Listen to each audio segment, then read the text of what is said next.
Finally one പീസിന്റെ chapter അല്ല 1149 brief ആയിട്ടുള്ള സ്പോയിലേഴ്സ് നമുക്ക് കിട്ടിയിട്ടുണ്ട്. And guess what, it is awesome. കാര്യം നമ്മൾ ഞെട്ടുന്ന പല കാര്യങ്ങളും ഈ ഒരു ചാപ്റ്ററിൻ്റെ അകത്തുണ്ട്.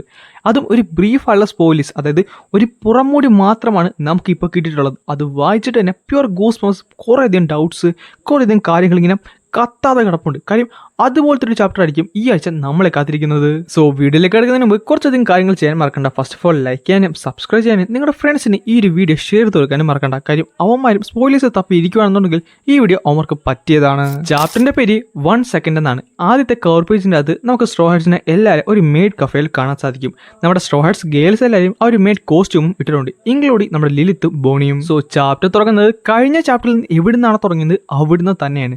അതായത് നമ്മുടെ ഷോമേഴ്സ് ഗബാനുള്ള ഫൈറ്റിൽ നിന്ന് തന്നെയാണ്. ചുരുക്കം പറഞ്ഞ ഗബാൻ നമ്മുടെ ഷോമേഴ്സിനെ വലിച്ചിട്ട് കീറുവാണ്. ഷോമേഴ്സിന്റെ പല കഷ്ണങ്ങളാക്കി നമ്മുടെ ഗബാൻ മുറിച്ച് കളയുന്നുണ്ട്.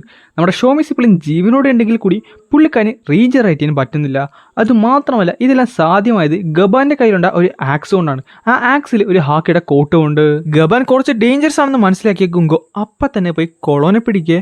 നമ്മുടെ ഗബാൻ കീഴടങ്ങിയില്ലെങ്കിൽ കൊളോനെ കൊന്നുകളയൊന്ന് ഭീഷണിപ്പെടുത്തുകയും ചെയ്യും. ഇത് കേൾക്കാനത് പുള്ളിക്കാരൻ കീഴടങ്ങുന്നുണ്ട്. ഈ ഒരു സമയത്ത് തന്നെ പുള്ളിക്കാരി ഗബാനെ സ്റ്റാബ് ചെയ്ത് ആ ഒരു വലിയ മരത്തിൽ നിന്ന് പുള്ളിക്കാരനെടുത്ത് താഴത്തേക്ക് എറിയുന്നുണ്ട്. അവിടുന്ന് നമ്മൾ പോകുന്നത് ഒരു ഫ്ലാഷ് ബാക്കിലേക്കാണ്, നമ്മുടെ ബ്രോക്കിന്റെ ഫ്ലാഷ് ബാക്കിലേക്ക്. പക്ഷേ അവിടുത്തെ ട്വിസ്റ്റ് എന്ന് വെച്ചാൽ ബ്രോക്കിന് ഗുങ്കോനെ അറിയാം. അത് പുള്ളിക്കാരൻ ഒരു പൈലറ്റ് ആകുന്നതിന് മുമ്പ് തന്നെ. ഇൻഫാക്ട് എനിക്ക് തോന്നുന്നു ഗുങ്കോയും ബ്രോക്കും ഒരു ചൈൽഡ്ഹുഡ് ഫ്രണ്ട്സോ അല്ലെങ്കിൽ ആ ഒരു ഏജിലുള്ള ഫ്രണ്ട്സ് ആകാനായിരിക്കും ചാൻസ് കൂടുതൽ. ആ ഒരു സാഹചര്യത്തിലാണ് ഗുങ്കോയ്ക്ക് പുള്ളിക്കാരുടെ പഴയ കാര്യങ്ങളൊക്കെ ഓർമ്മ വന്നിട്ട് പുള്ളിക്കാരൻ്റെ മൈൻഡിൻ്റെ കൺട്രോൾ തിരിച്ചെടുക്കുകയും ചെയ്യുന്നത്. എന്നിട്ട് നമ്മുടെ ബ്രോക്കിനെ പോയി ഫ്രീ ചെയ്യുന്നുണ്ട്. ഈ ഒരു സമയത്താണ് ഏറ്റവും ഞെട്ടിക്കുന്ന ഒരു കാര്യമുണ്ടാകുന്നത്. സംഭവം വേറൊന്നുമില്ല, വൺ പീസിലെ ഏറ്റവും ഡേഞ്ചറസ് ആൻഡ് മെയിൻ വില്ലനായിട്ടുള്ള നമ്മുടെ ഇമു ഗുങ്കോന്റെ ബോഡി കൺട്രോൾ ചെയ്യാൻ തുടങ്ങും. എന്തുകൊണ്ടായിരിക്കണം ഗുങ്കോനെ മാത്രം പുള്ളിക്കാരിക്ക് കൺട്രോൾ ചെയ്യാൻ പറ്റുന്നത്? സത്യം പറഞ്ഞാൽ നിങ്ങൾ ശ്രദ്ധിച്ചു കാണും, ഇമുവിൻ്റെയും ഗുങ്കോൻ്റെ പവേഴ്സ് ഏകദേശം സിമിലർ ആണ്. സോ എന്തെങ്കിലും കണക്ഷൻസ് ഉണ്ടാകുമോ? അതുമല്ല, നമ്മുടെ ഇമു വളരെയധികം ദേഷ്യത്തിലാണ്. കാര്യം നമ്മുടെ ഹോളി നൈറ്റ്സ് അവർക്ക് കൊടുത്തുള്ള ഒരു മിഷൻ കംപ്ലീറ്റ് ചെയ്യാൻ കുറേയധികം സമയമെടുക്കുന്നുണ്ട്. അതുമാത്രമല്ല, ഹോളി ലാൻഡ് ഇപ്പം നിലവിൽ കത്തിക്കൊണ്ടിരിക്കുകയാണ്. അതുമല്ല, അവിടെ എന്തോ അറ്റാക്കും ചെയ്യുന്നുണ്ട്. സോ ഇതാരായിരിക്കും ഈ ഒരു അറ്റാക്ക് ഇപ്പോൾ ഹോളി ലാൻഡിൽ ചെയ്യുന്നത്? നമ്മുടെ ഡ്രാഗൻ ആയിരിക്കുമോ? എന്തായിരിക്കും അവിടെ ഇപ്പോൾ സംഭവിക്കുന്നത്? സോ അത് കഴിഞ്ഞ് ഏറ്റവും അവസാനമായിട്ട് നമുക്ക് കിട്ടുന്നത് ചാപ്റ്ററിൻ്റെ അവസാനത്തെ ഒരു കാര്യമാണ്. ഇമു അവിടെ ഒരു കാര്യം പറയുന്നുണ്ട്, ഞാൻ നിങ്ങളെ എല്ലാവരെയും ഒരു ദൈവം എങ്ങനെയാണ് ഒരു ലോകം റൂൾ ചെയ്യുന്നതെന്ന് കാണിച്ചു തരുമെന്ന് പറഞ്ഞുകൊണ്ടാണ് ഈ ഒരു സ്പോയിലർ ഇവിടെ അവസാനിക്കുന്നത്. അങ്ങനെ ഇമുവും കളത്തിലേക്ക് ഇറങ്ങാൻ തുടങ്ങിയിട്ടുണ്ട്. പക്ഷേ അതിലുപരി കുറച്ചധികം ചോദ്യങ്ങളാണ് ഇപ്പം നിലവിൽ ബാക്കിയായിട്ട് നിൽക്കുന്നത്. ഗുങ്കോയും ബ്രോക്കും തമ്മിലുള്ള കണക്ഷൻ എന്തുവാണ്?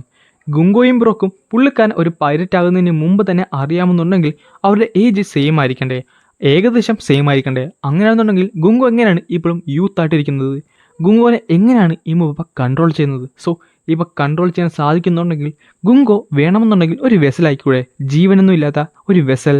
എന്തായാലും ചാപ്റ്ററെല്ലാം റിലീസാകുന്നിടത്ത് കുറച്ചധികം ചോദ്യങ്ങളുടെ ഉത്തരം നമുക്ക് ലഭിക്കുമെന്ന് പ്രതീക്ഷയോടെ ഞാൻ എന്തായാലും ഈ വീഡിയോ ഇവിടെ വൈൻഡപ്പ് ചെയ്യുവാണ്. നമ്മൾ എന്തായാലും വൺ പീസിൻ്റെ ചാപ്റ്ററുള്ള 1149 എക്സ്പ്ലനേഷനായിട്ട് ഉടനെ തന്നെ വരുന്നുണ്ട്. സോ അത് മിസ്സായിരിക്കാൻ വേണ്ടി പേജ് ഇപ്പം തന്നെ സബ്സ്ക്രൈബ് ചെയ്ത് വെക്കാൻ മറക്കണ്ട.